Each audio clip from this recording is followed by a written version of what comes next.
Assalamualaikum warahmatullahi wabarakatuh. Salam sejahtera untuk kita semuanya. Perkenalkan, nama saya Dr. Christian Gaden Diwalo, SMM. Saya merupakan dosen Fakultas Ekonomi dan Bisnis Universitas Negeri Jakarta.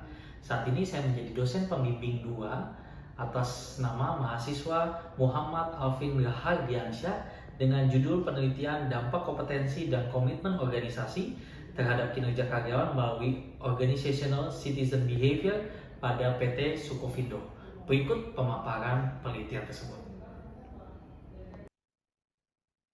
Assalamualaikum warahmatullahi wabarakatuh. Selamat pagi. Perkenalkan, nama saya Muhammad Alvin Radiansyah dengan NIM 17056210995. Pada kesempatan kali ini saya ingin mempresentasikan hasil sidang skripsi saya yang berjudul Dampak Kompetensi dan Komitmen Organisasi terhadap Kinerja Karyawan melalui Organizational Citizenship Behavior sebagai variabel intervening pada PT Skovindo.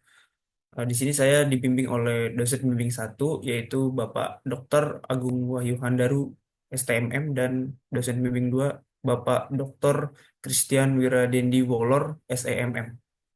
Bisa di next.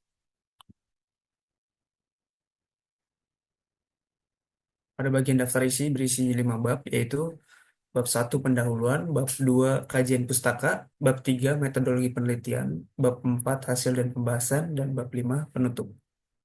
Bisa next.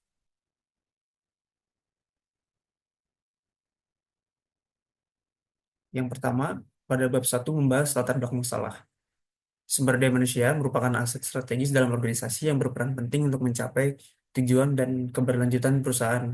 Di PT Sukovindo, sebuah perusahaan yang bergerak di bidang inspeksi, pengujian, dan sertifikasi, kinerja karyawan menjadi elemen krusial untuk menjaga keunggulan kompetitif di tengah persaingan industri. Kinerja yang optimal dari karyawan dapat memberikan dampak positif seperti meningkatkan produktivitas perusahaan, memperkuat reputasi, dan memberikan pelayanan kepada pelanggan. Sebaliknya, kinerja yang buruk dapat menghambat pencapaian target perusahaan, meningkatkan biaya operasional, dan menurunkan kepuasan pelanggan. Kinerja yang baik di PT Skovindo dapat mendukung pencapaian target strategis perusahaan, termasuk dalam meningkatkan kualitas layanan inspeksi dan pengujian, mempercepat proses sertifikasi, dan memastikan kepatuhan terhadap standar nasional dan internasional. Hal ini tidak hanya memperkuat posisi PT Skovindo sebagai penyedia layanan terpercaya, tetapi juga berdampak pada peningkatan pendapatan perusahaan. Sebenarnya kinerja yang buruk bisa menyebabkan penundaan proses, peningkatan keluhan pelanggan, dan potensi kehilangan kepercayaan klien yang akhirnya bisa mempengaruhi daya saing perusahaan. Bisa di next.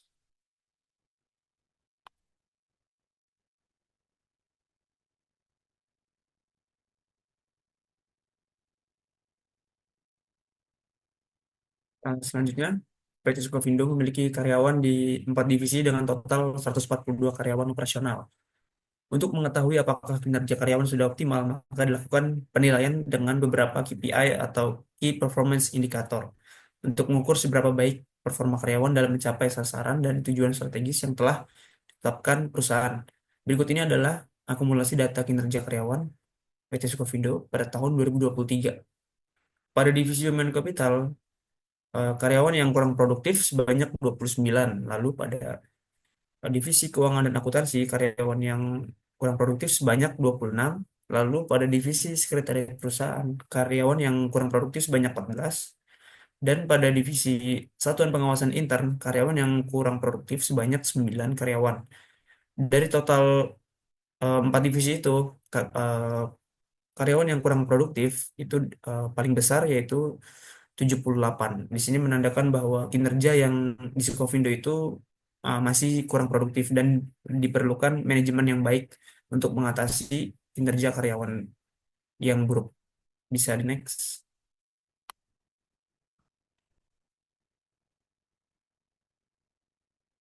Selanjutnya, ini merupakan hasil prariset dari variabel kompetensi, variabel komitmen organisasi, dan variabel OCB. Di sini peneliti melakukan penyebaran kuesioner prariset kepada 51 responden di PT Skovindo untuk mengetahui apakah terdapat masalah mengenai kompetensi, komitmen organisasi, dan OCB yang mempengaruhi kinerja karyawan. Dapat dilihat dari hasil riset kompetensi, 58,8% karyawan tidak yakin dengan kemampuan yang dimiliki dalam menyelesaikan tugas. Lalu 62,7% tidak sering mengikuti pelatihan atau pengembangan kompetensi yang disediakan oleh PT Skovindo. Dan 68,6% karyawan tidak memiliki keterampilan yang memadai untuk pekerjaan saat ini.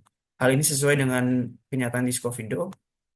Lalu juga eh, hasil riset dari variabel komitmen organisasi menunjukkan bahwa 56,9% karyawan tidak memiliki keterikatan emosional dengan PT Skovindo, lalu 51% karyawan tidak bersedia untuk berusaha lebih keras demi keberhasilan PT Skovindo, dan 52,9% karyawan tidak berkeinginan untuk membangun nilai-nilai yang didasarkan adanya kesamaan di PT Skovindo. Hal ini sesuai dengan keadaan di PT Skovindo, yaitu komitmen organisasinya masih buruk.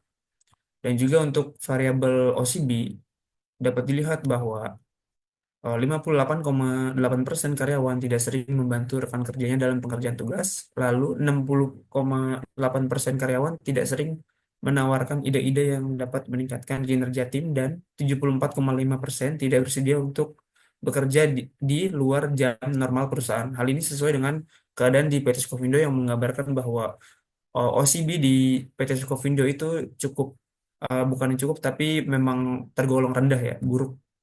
Maka dari itu, peneliti tertarik untuk meneliti apakah ada dampak atau pengaruh dari kompetensi dan komitmen organisasi terhadap kinerja karyawan melalui OCB sebagai variabel intervening pada PT Skovindo. Bisa di next.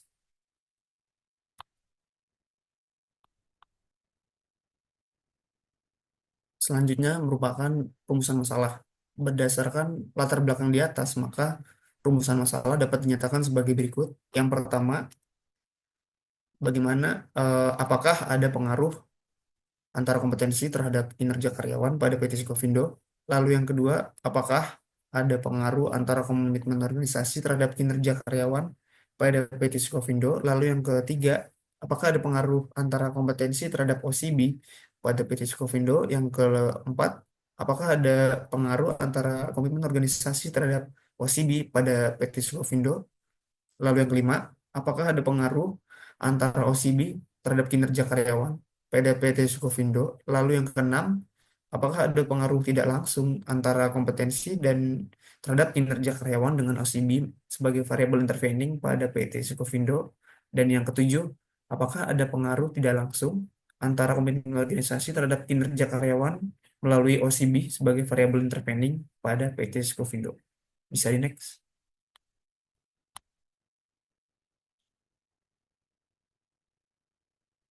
Selanjutnya, berdasarkan rumusan masalah yang sebelumnya, maka tujuan penelitian ini adalah untuk mengetahui apakah kompetensi berpengaruh terhadap kinerja karyawan.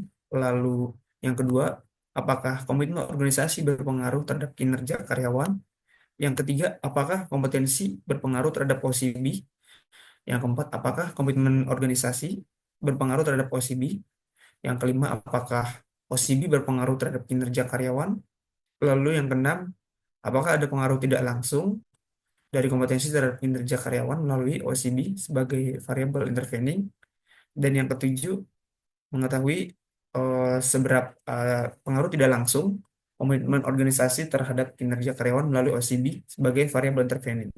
Bisa next.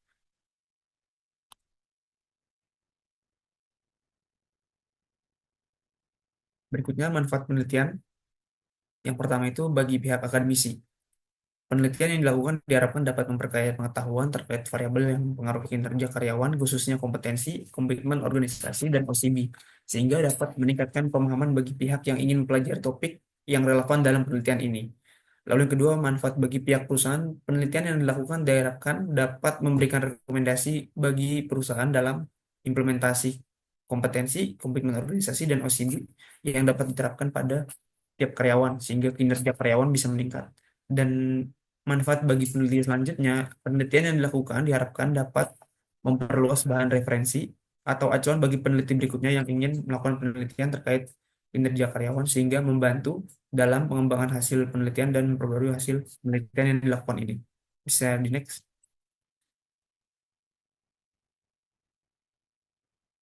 Berikutnya, merupakan kebaharuan penelitian dari penelitian ini, yaitu ada tiga. Yang pertama itu penelitian sebelumnya lebih banyak menggunakan teknik sampel yang ditentukan menggunakan rumus perhitungan matematis. Sementara penelitian ini menggunakan teknik sampel jenuh atau sensus, di mana semua populasi dalam penelitian dijadikan sampel. Hal ini bisa menghindari jawaban yang bias karena seluruh populasi dalam objek ikut serta dalam mengisi kuesioner.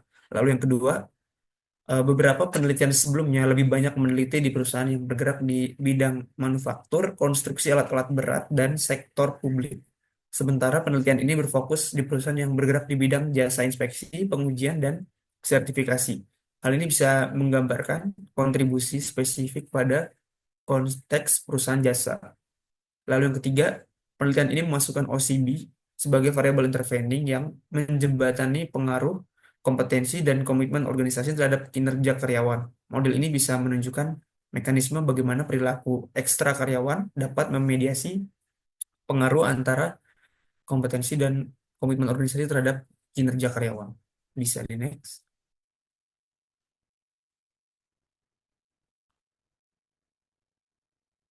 Baik, selanjutnya bab 2, landasan teori. Yang pertama ini teori kinerja karyawan.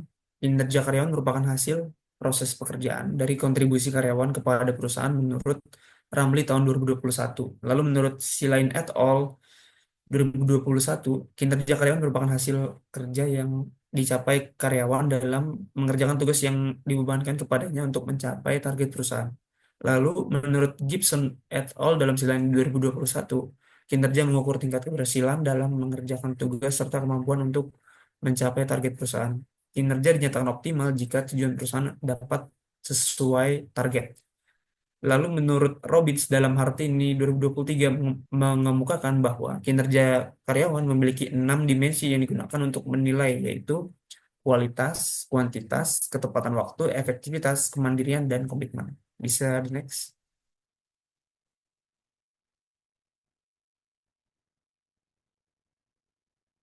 Selanjutnya teori kompetensi variabel X1.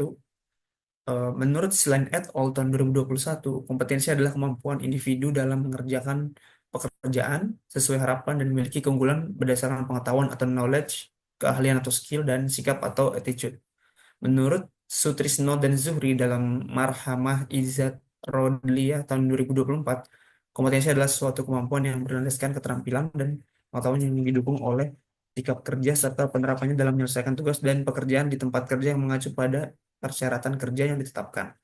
Sedangkan menurut Widodo tahun 2022, kompetensi merupakan karakter dasar seseorang yang menunjukkan cara berperilaku atau berpikir pada cakupan situasi yang luas dan bertahan dalam waktu yang lama.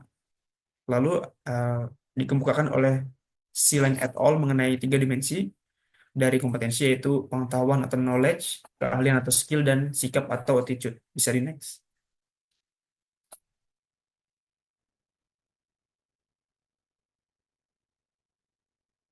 Selanjutnya variabel X2, komitmen organisasi. Komitmen organisasi merupakan sikap loyalitas karyawan terhadap organisasi dengan cara tetap bertahan dalam organisasi, membantu mencapai tujuan organisasi, dan tidak memiliki keinginan untuk meninggalkan organisasi dengan alasan apapun. Lalu menurut Yusuf tahun 2018. Lalu menurut Stairs dalam Yusuf tahun 2018, komitmen organisasi menjelaskan kekuatan relatif dari sebuah identifikasi individu dengan keterlibatan dalam sebuah organisasi. Lalu menurut Meyer dan Allen dalam Yusuf tahun 2018, komitmen organisasi merupakan suatu konstruk psikologis yang berwujud karakteristik hubungan antara anggota organisasi dengan organisasinya dan memiliki implikasi terhadap keputusan individu untuk melanjutkan keanggotaan dalam organisasi. Lalu 3 dimensi komitmen organisasional menurut Robbins dan Judge dalam Yusuf tahun 2018, yaitu komitmen afektif, komitmen kelanjutan, dan komitmen normatif. Bisa di next.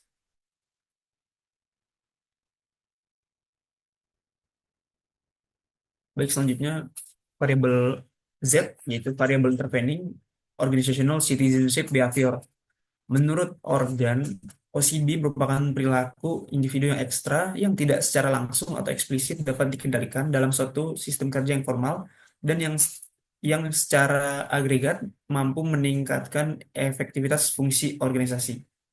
OCB merupakan tindakan seseorang di luar kewajibannya, tidak memperhatikan kepentingan diri sendiri, menurut Slot dalam Nawai tahun 2018. Tidak membutuhkan deskripsi pekerjaan atau job description dan sistem imbalan formal. Bersifat sukarela dalam kerjasama dengan teman sekerja dan menerima perintah secara khusus tanpa keluhan, menurut Organ dan Monofsky dalam Nawai 2018. Lalu menurut Slot dalam Nawai tahun 2018, OCB adalah perilaku yang menjadi tuntutan organisasi saat ini adalah tidak hanya perilaku in-role tetapi juga perilaku extra-role.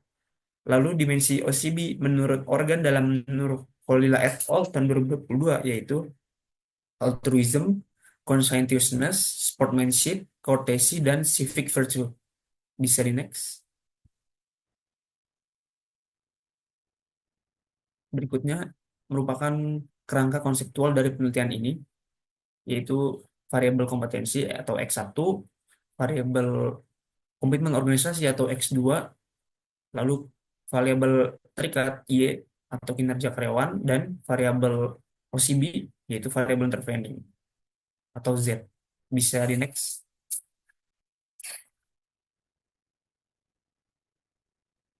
Berikutnya merupakan pengembangan hipotesis dari penelitian ini. Hipotesis adalah suatu pernyataan yang menghubungkan antara dua variabel atau lebih secara operasional yang siap diuji secara empiris menurut Raharjo tahun 2018.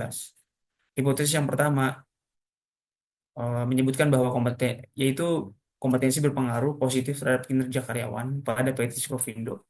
Lalu hipotesis yang kedua, komitmen organisasi berpengaruh positif terhadap kinerja karyawan pada PT Skovindo. Lalu hipotesis yang ketiga, kompetensi berpengaruh positif terhadap OCB pada PT Skovindo. Yang keempat, komitmen organisasi berpengaruh positif terhadap OCB pada PT Sukovindo. Lalu hipotesis kelima, OCB berpengaruh positif terhadap kinerja karyawan pada PT Sukovindo. Yang keenam, kompetensi secara tidak langsung berpengaruh positif terhadap kinerja karyawan melalui OCB sebagai variabel intervening pada PT Sukovindo. Dan yang hipotesis ketujuh, komitmen organisasi secara tidak langsung berpengaruh positif terhadap kinerja karyawan melalui OCB sebagai variabel intervening pada PT Sukovindo. Bisa next.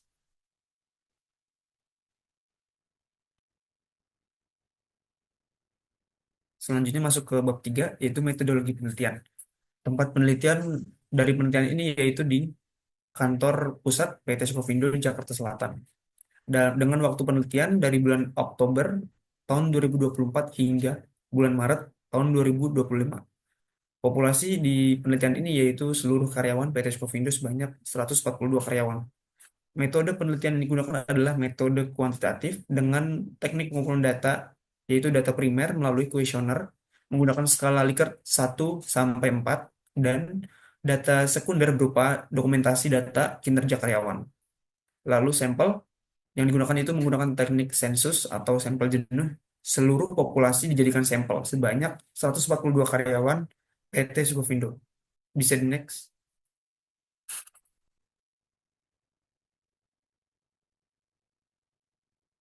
Berikutnya teknik analisis data yang digunakan yang pertama itu uji validitas. Menurut Sitio tahun 2021, uji validitas adalah kriteria utama dalam suatu penelitian.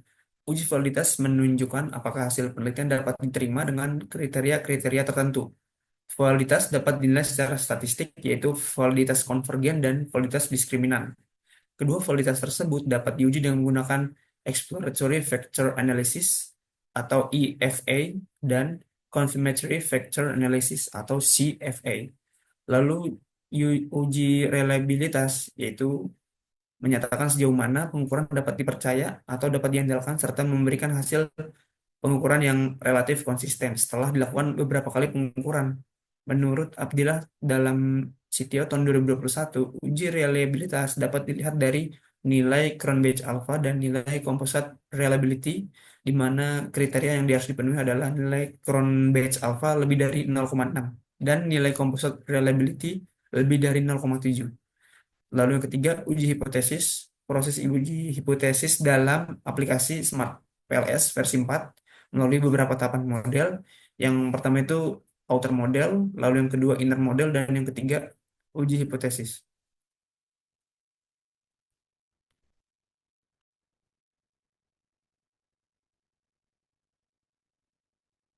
Baik, berikutnya adalah hasil penelitian yang didapatkan setelah melakukan analisis melalui aplikasi Smart PLS, yaitu hipotesis pertama, yaitu pada hasil nilai PET coefficient menunjukkan nilai sampel 0,287, yaitu lebih dari 0. Tes statistik 3,105, yaitu lebih dari 1,96. Dan nilai p-value sebesar 0,00202 kurang dari 0,05. Artinya dari skor sebelumnya, variabel kompetensi berpengaruh secara positif dan signifikan terhadap kinerja karyawan. Lalu pada hipotesis kedua, pada hasil nilai PET coefficient menunjukkan nilai sampel original sebesar 0,308, lebih dari 0. Lalu nilai tes statistik sebesar 4,236, lebih dari 1,96, dan nilai p-value 0,000, yaitu kurang dari 0,05. Artinya dari skor sebelumnya, variabel komitmen organisasi berpengaruh secara positif dan signifikan terhadap kinerja karyawan. Lalu pada hipotesis ketiga, hasil nilai PET coefficient menunjukkan nilai sampel original 0,502, yaitu lebih dari 0. Lalu nilai tes statistik 6,252, lebih dari 1,96. Dan nilai p-value-nya 0,000, kurang dari 0,5. Artinya bisa disimpulkan bahwa variabel kompetensi berpengaruh secara positif dan signifikan terhadap OCB. Lalu pada hipotesis keenam, pada hasil nilai coefficient menunjukkan nilai sampel 0,313, lebih dari 0. Lalu nilai T statistik 4,111, lebih dari 1,96, dan p-value 0,000, kurang dari 0,5. Artinya bisa disimpulkan bahwa komitmen organisasi berpengaruh terhadap OCB. Lalu pada hipotesis kelima, apakah pada hasil nilai PET coefficient menunjukkan nilai sampel original 0,333, lebih dari 0, lalu nilai tes statistik 2,915, lebih besar daripada 1,96, dan nilai p-value 0,004, yaitu kurang dari 0,5. Artinya bisa disimpulkan bahwa variabel OCB berpengaruh terhadap kinerja karyawan. Lalu pada hasil nilai PET coefficient menunjukkan nilai sampel 0,167, lebih dari 0. Tes statistik 2,236, lebih dari 1,96, dan p-value 0,025, kurang dari 0,05. Artinya bisa disimpulkan bahwa variabel kompetensi berpengaruh tidak langsung secara positif dan signifikan terhadap kinerja karyawan melalui OCB sebagai variabel intervening. Bisa di next.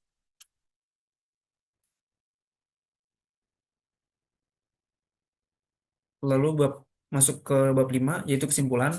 Dari penelitian ini, berdasarkan hipotesis dari bab pertama ada 7, yaitu yang bisa menjawab yang pertama, ternyata ada pengaruh positif antara kompetensi terhadap kinerja karyawan. Lalu yang kedua, adanya pengaruh positif variabel komitmen organisasi terhadap kinerja karyawan. Lalu yang ketiga, adanya pengaruh positif kompetensi terhadap OCB. Lalu yang keempat, adanya pengaruh positif antara komitmen organisasi terhadap OCB. Yang kelima, adanya pengaruh positif antara OCB terhadap kinerja karyawan. Yang keenam, adanya pengaruh positif secara tidak langsung antara variabel kompetensi terhadap kinerja karyawan melalui OCB sebagai variabel intervening. Dan yang terakhir, yang ketujuh, adanya pengaruh positif secara tidak langsung antara variabel komitmen organisasi terhadap kinerja karyawan melalui OCB sebagai variabel intervening pada Waitrose Govindo. Bisa next. Selanjutnya masuk ke saran, yaitu saran bagi instansi karyawan perlu meningkatkan kompetensi terutama dalam bidang pekerjaannya karena kompetensi bermanfaat bagi karyawan sebagai bekal dasar mereka untuk bekerja. Lalu juga penting bagi karyawan untuk meningkatkan komitmen organisasinya agar karyawan merasa terikat secara emosional dengan perusahaan sehingga bisa berkontribusi secara maksimal kepada perusahaan. Selain itu, penting bagi karyawan untuk meningkatkan perilaku OCB, dikarenakan perilaku itu bisa menolong karyawan lainnya dalam menyelesaikan pekerjaan yang pada akhirnya bisa meningkatkan kinerja karyawan. Lalu, saran bagi peneliti berikutnya, penelitian dengan topik yang sama dapat dilakukan di perusahaan lain. Dengan adanya penelitian berikutnya mengenai topik yang sama akan membuat penelitian ini semakin komprehensif yang pada akhirnya mempermudah untuk pengambilan keputusan. Bisa di next. Baik, sekian pemaparan dari saya terkait sidang skripsi. Kurang lebihnya mohon maaf. Wabillahi taufik walhidayah. Wassalamualaikum warahmatullahi wabarakatuh.